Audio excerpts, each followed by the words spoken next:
We really have a few minutes left, and Arvi had some really good questions in the chat, which I'll get to. What I want to do really quick is to go to you, Pat and then Zora as well. So, Pat just in a few short minutes, you talked a lot about, because a lot of our attendees are from the corporate world and academia and others. Um, Companies spend a lot of money and a lot of time on business continuity, right? And we talked a little bit about that. Um, in your opinion, if you can, do you see a blind spot? Can you name one area that a lot of companies are ignoring or just don't see, given how the threat has evolved? That's a question. And then Zora, you can answer the same question from your side as well, because you referenced earlier a methodology that you've come up with that people use to do background screenings, right? So that's kind of related. And then there's a question from Arvi that I'll pose to you as well, Zora. But Rakian, first, if you could talk about that, any Okay. blind spots you see from the corporate world, and then Zora, feel free to pitch in, and then I'll have a question from Arvi for you, Zora. Go ahead, Okay. Rakian. Good questions, John. I'm going to try to be very quick on this. So yes, you're correct. So, but BCP is designed for disruptions, and the threat that worries me right now produce none. It's not going to be. It will be affecting, but it's not going to destroy the BCP, business continuity planning. So, for example, as I mentioned before, 10 employees being arrested by in a plant of 1,500. Your continuity plans work, you know, but that's the trap, because continuity never and was never part of the exposure. The exposure is the press conference that name your company, your contract, your banking, your counter financing terrorism's policy, insurance, social license, business continuity survive. Business continuity will survive the arrest, certainly, but it will not going to be surviving on the headlines. So the problem is the issue itself regarding on detecting insider risks, which are ideological motivated. It's never being part of a variables on risk assessment. That's my take. Okay, thank you. Zora, what are your thoughts on what companies and organizations can focus on? What blind spots do they have based on what you've talked about and what Rakian has presented on? Uh, so many dangers, of course, our police not blow up in the media about the arrest, but so many suspect that we arrest is actually coming from many corporate that having core business in mechanical engineering. But we cannot tell the name of the company, but it's still a mystery for us whether this individual were radicalized inside the company after they got hired or before.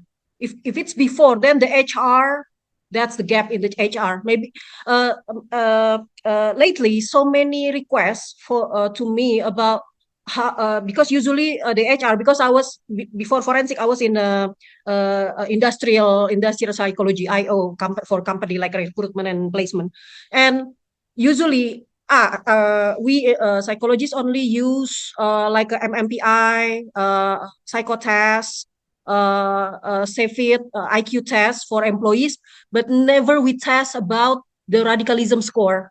And now many companies now are going into that direction. So it's like adding more inventory in the recruitment system.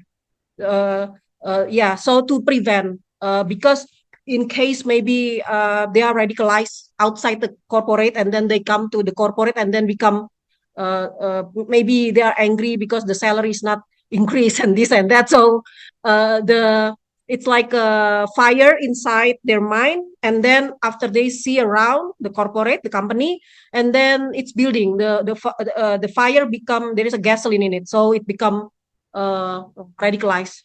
So that's yeah. Um, is that answering your question?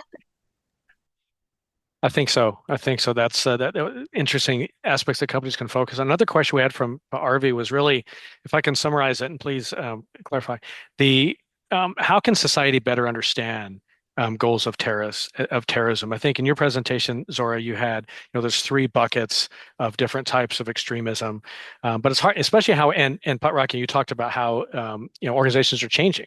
Right, it's no longer direct attacks; it's more infiltration into companies and such. But so, how can you? I think the question would be, how can you better disseminate that to the larger public from a risk management perspective? Let me know if that question makes sense.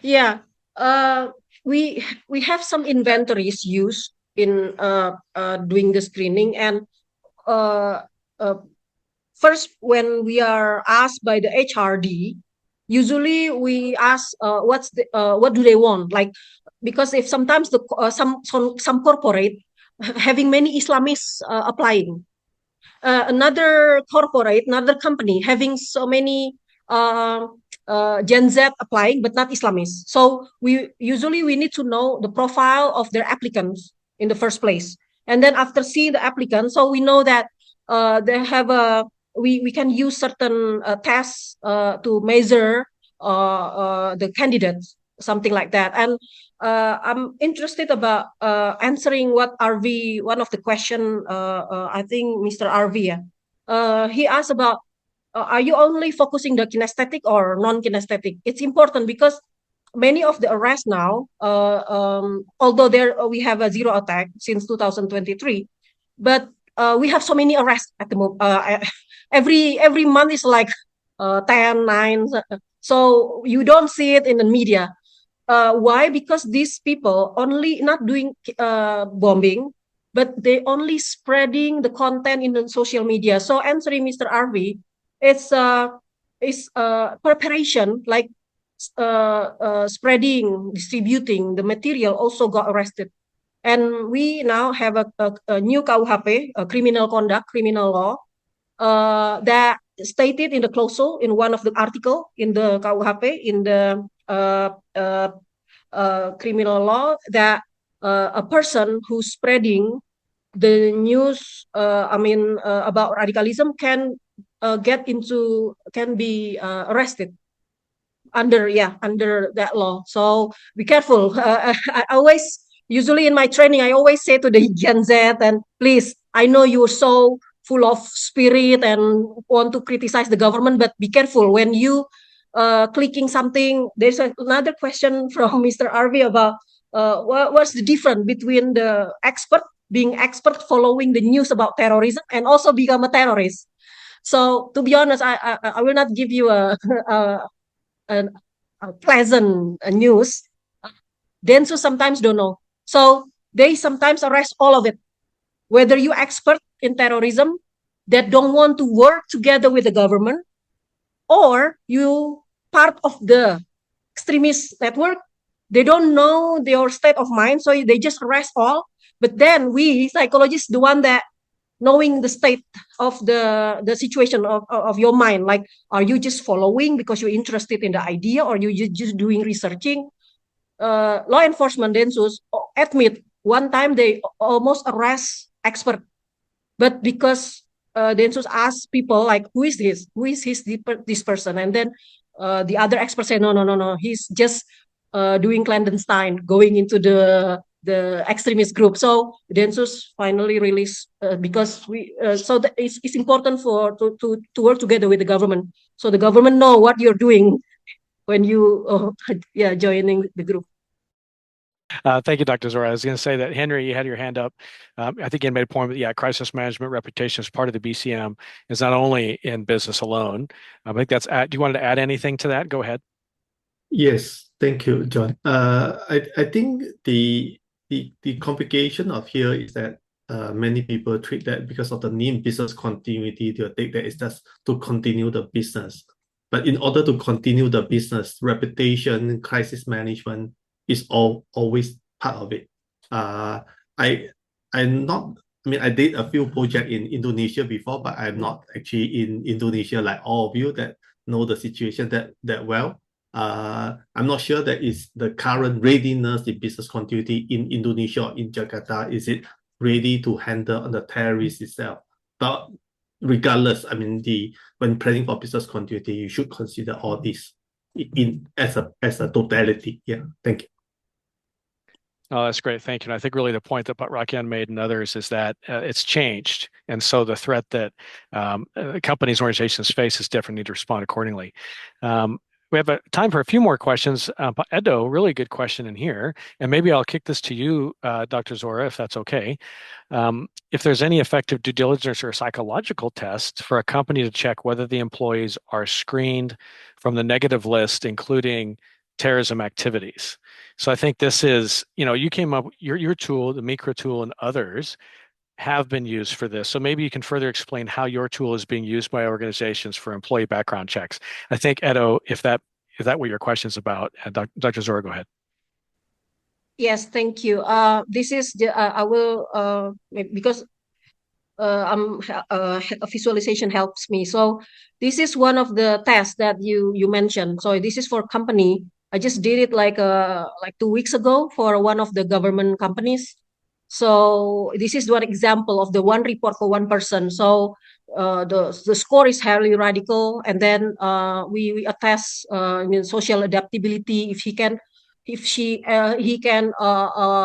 what is it working doing coexistence with another believers, because sometimes fundamentalists, sometimes they don't want to work with other believers. They see the other believers as disgusting, something like that. So we test the social decision making, whether you want to have lunch together with a person that is different, having different religion than with you.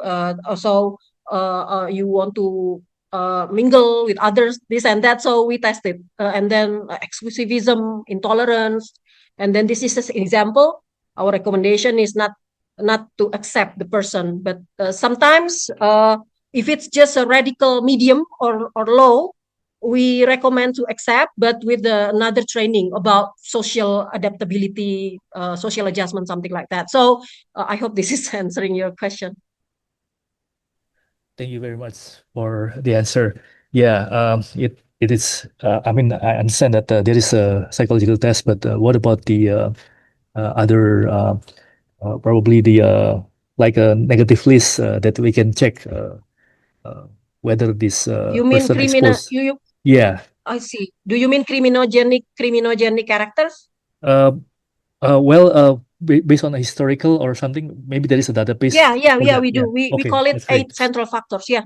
Oh. We call it in forensic. We call it 8 central factors: the associates, the family, the background, everything. Yeah. So yeah, and there is of course, it's so controversial, because sometimes we reject person, and then the person said that, is it because I'm a Muslim, I'm having beard, but or sometimes now HRD is so mean.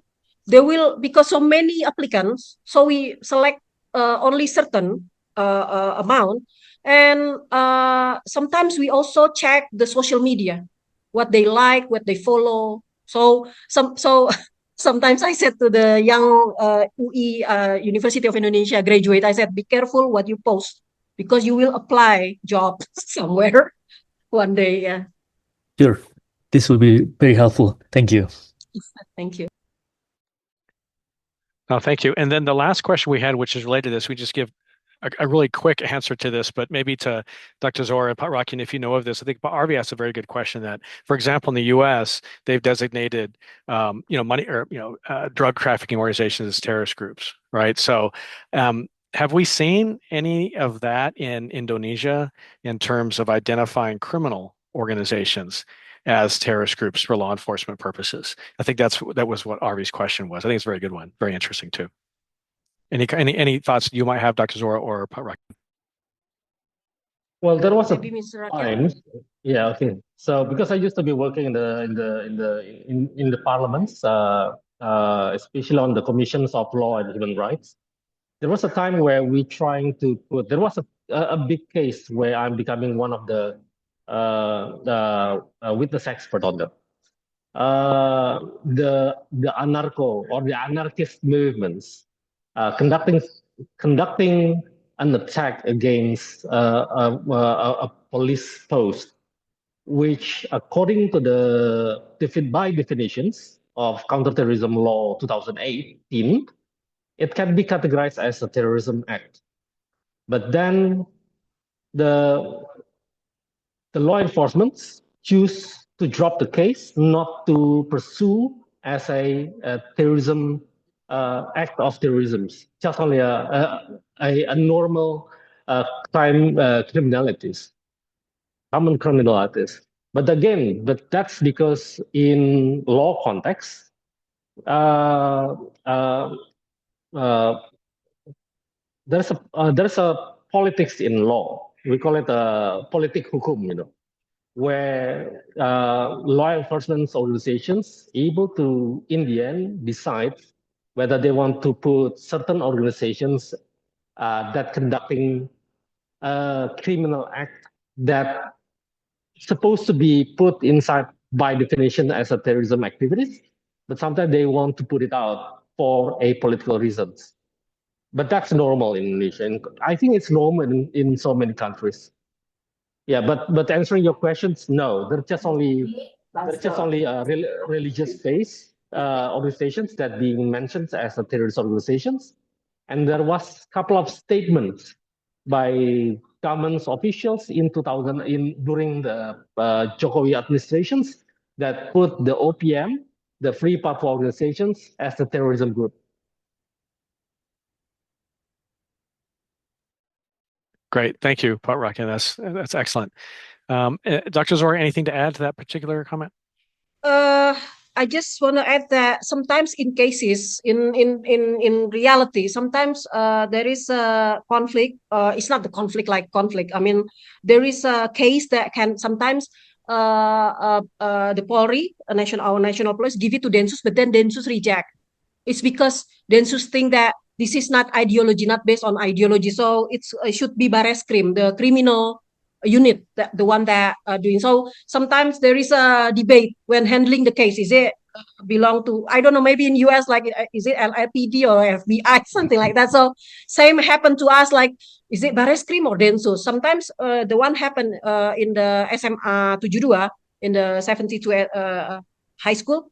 Densus said that this is not ideology, this is not based on Islamist, so it's supposed to be handled by another unit. So that's I just want to add that. So sometimes we have it's not it's fluid. The situation is sometimes can be managed by other unit or terrorism.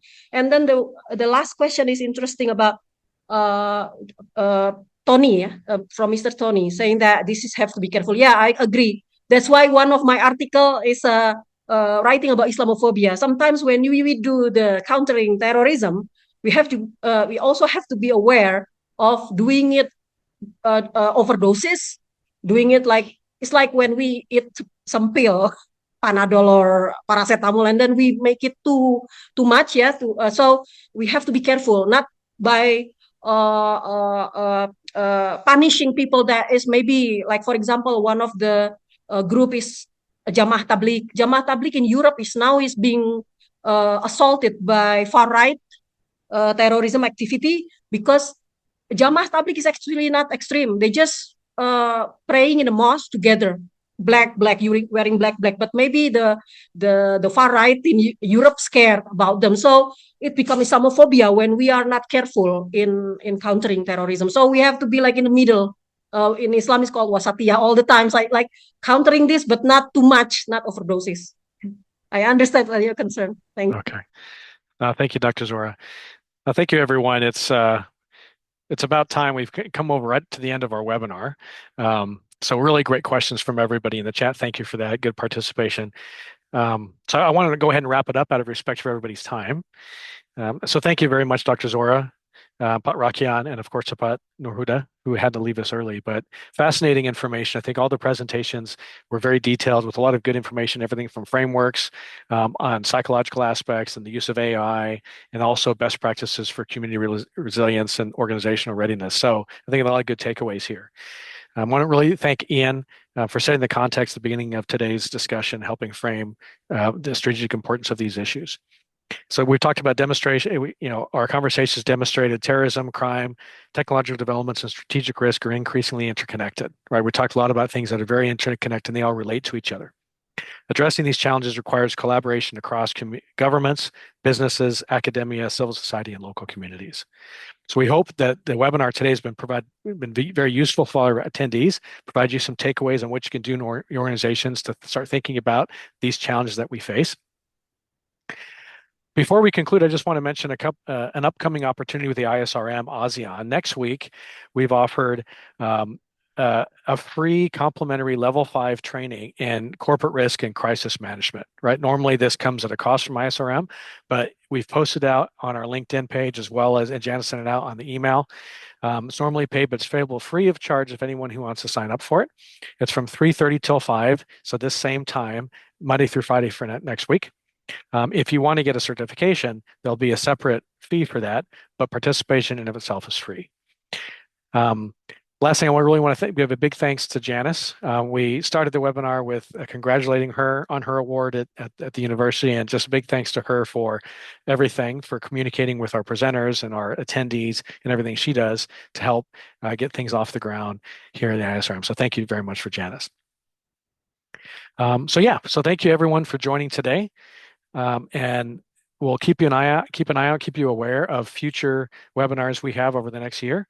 And until then, stay connected with us for upcoming webinars, events, and opportunities. And stay safe, stay resilient, and have a wonderful afternoon. Thank you to everyone. Really appreciate it.